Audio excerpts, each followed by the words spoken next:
பொதுவாகவே பிள்ளை பெத்த உடம்புனா இதெல்லாம் சாப்பிடணும், இதெல்லாம் சாப்பிடக்கூடாதுன்னு சில ஐட்டம்ஸ்லாம் நம்ம ஊர்லேயும் நம்ம வீட்லேயும் வச்சுருப்பாங்க. அந்த டிஷ்ஷு தான் வீட்டில் செஞ்சாங்க. நானும் சாப்பிட்டேன். அதுதான் இங்கே செஞ்சிட்ருக்காங்க. சங்கரா மீன், ப்ரானு இதெல்லாம் செஞ்சிட்ருக்காங்க.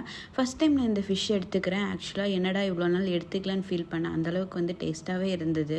அதுக்கப்புறம் என்னோடய ப்ரெக்னன்சி டைமில் நான் அதிகமாக கேட்ட ஒரே டிஷ் கொழுக்கட்டை. ஆனால் அது எனக்கு கிடைக்கவே இல்லை. ஸோ இன்றைக்கி சாப்பிட்டே ஆகணும்னு சொல்லிட்டு எங்கள் அத்தைக்கிட்ட சொன்னோம். அவங்களும் நல்லாவே டேஸ்ட்டாக அதுக்கான டைம் அதிகமாக எடுத்து ரொம்பவே சூப்பராக செஞ்சுருந்தாங்க.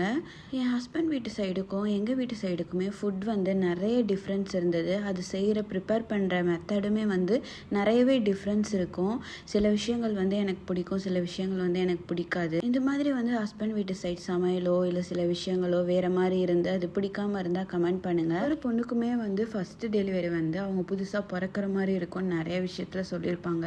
என்னடா இது கிரிஞ்சாக இருக்குன்னு நான் நினச்சிருக்கேன். பட் ஆனால் அது 100% ட்ரூ. எனக்கு அப்படி தான் ஃபீல் ஆச்சு. நான் நிறைய விஷயங்கள் ஃபேஸ் பண்ணேன், நிறைய ப்ராப்ளம் ஃபேஸ் பண்ணேன். ரொம்பவே எனக்கு கஷ்டமாக இருந்துச்சு. நான் அதெல்லாம் உங்ககிட்ட கண்டிப்பாக ஷேர் பண்ணுறேன்.